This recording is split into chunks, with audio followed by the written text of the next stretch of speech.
Atilla çık oradan sola doğru pan yapın. Biraz geriye çıkıp. Abi biraz geri gelin arkadaş. Gelin geriye. Geriye Dön gelin. abi. Atilla sen de gel. Gel baba. Gel.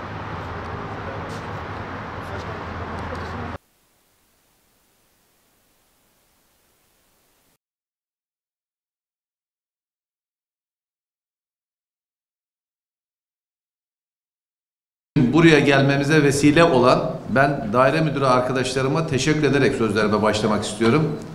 Çünkü Şehit Kamil Belediyesi olarak göreve geldiğimiz andan itibaren zaten biz tasarruf noktasında elimizden gelen bütün gayreti gösteriyorduk. Ancak ülkemizin içerisinde bulunduğu son 10 günlük süreç içerisindeki yaşananlardan dolayı müdür arkadaşlarımızdan gelen talep doğrultusunda bir farkındalık oluşturmak adına bugün sizlerle beraberiz. Müdür arkadaşlarımızın talebi doğrultusunda daha önce tahsis etmiş olduğumuz araçları arkadaşlarımız iade etmek istediler. Biz havuz sistemine dönelim dediler. Hizmetin kalitesini artırmak adına daha önceden bütün müdür arkadaşlarımıza verilmiş olan makam araçlarını arkadaşlarımız iade edince biz yeniden bir reorganizasyona girdik. Bu konuda ne yapabiliriz? Ülkemiz için daha artı değer ne üretebiliriz diye. Birazdan size göreve geldiğimiz andan itibaren şu ana kadar neler yaptığımızı, şimdiden sonra neler yapacağımızı izah etmezden önce burada farkındalık oluşturmak adına tasarruf yapıyorum, ülkeme sahip çıkıyorum sloganı adı altında bir kampanya başlattık.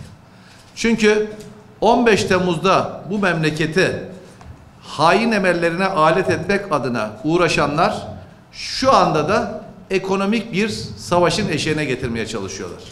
Allah'ın izniyle nasıl 15 Temmuz'da bu millet birlik beraberlik içerisinde duruşunu gösterdiyse bu ekonomik savaş içinde de gereğini yerine getirecektir. Allah'ın izniyle onlara fırsat vermeyeceğiz. Ancak burada yalnızca kurumların veya kuruluşların tasarruf yapması, onların önlem alması söz konusu değil.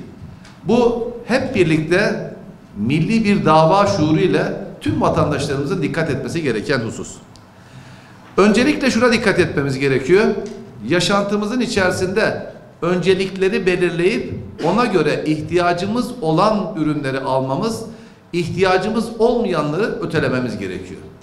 Burada bu öncelikleri yaparken de mutlaka almamız gerekiyorsa ülke ekonomisine katkı sağlamak adına yerli mallarını ve hatta yerlinin yerlisini eğer o ürün Gaziantep'te üretiliyorsa Gaziantep'te üretilen ürünü almanın kent ekonomisine dolayısıyla da ülke ekonomisine katkısı olacak. Çünkü o paranın dolaşımı kendi şehrimizin içerisinde olursa herkes bundan fayda görmüş olacak. Demin bahsettiğim gibi göreve geldiğimiz günden itibaren değişik projeleri hayata geçirdik. Bunlardan başlayacak olursak en başta MÖP projesiyle ülke ekonomisine katkı sağlamak adına geri dönüşümü olan ürünlerin tamamını ülke ekonomisine kazandırmak adına bir faaliyeti başlatmıştık biz zaten. Bundan sonraki safhada vatandaşlarımızın bu konuda daha duyarlı olmasını sizler vasıtasıyla rica ediyoruz. Tabii yalnızca MÖP değil. Eğer örnek alacak olursak bir bayat ekmek toplama organizasyonu yaptık. Bizim derdimiz aslında o bayat ekmekleri toplamak değil. İnşallah o bayat ekmekler o noktaya atılmaz. Hem o buğday orada heba olmaz. Hem biz onu toplamak için bir araç çıkartmak zorunda kalmayız. O araç eğer devreye girmezse yakıt tüketmeyecektir. Yakıt tüketmeyince ülkenin dövizi yurt dışına çıkmayacaktır. O araç yıpranmayacağı için yurt dışına yedek parça bedeli ödenmeyecektir. Bir basit noktadan bir tek ekmeğin çöpe atılmamasından sağlanacak faydayı varın siz hesap edin. Bunun gibi yine MÖP projesiyle hayata geçirdiğimiz elektronik atıkların ülke ekonomisine kazandırılması noktasında bu faaliyeti başlatmıştık. Bugünkü kampanya ile birlikte bunun vatandaşlarımız tarafından daha hassas takip edilmesini biz hasreten rica ediyoruz. Çünkü o ürünlerin içerisindeki hurdalar da ülke ekonomisine katkı sağlayacak. Bu şekilde bizim daha az dövizimiz yurt dışına çıkmış olacak. Diğer taraftan özellikle şu anda burada askıda görmüş olduğunuz ürünler.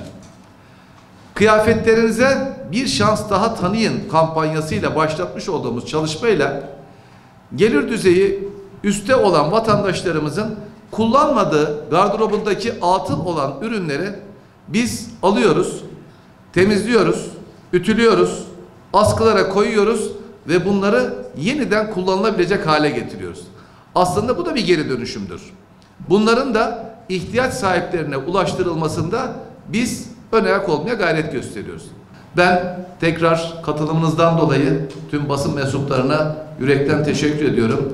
1 Eylül itibariyle bunu devreye almış olacağız. Buradaki amacımız deminki dediğim gibi yalnızca belediyenin araçlarını devre dışı bırakmak değil. Zaten yoksa işin başından beri bizim yapmış olduğumuz tasarruf noktasında da bunların hepsine dikkat ediliyordu. Bu ülke o kadar rahat kalkınacaktır. Yeraltı konteynerları ile ilgili çalışmalarımız var. İnşallah bir dahaki dönem içerisinde bunlar yeni imar planı içerisindeki oluşan noktalarda gerçekleştirilecek. Ne yapıyorsunuz ya? Sevmediğim işi yaptırıyorum.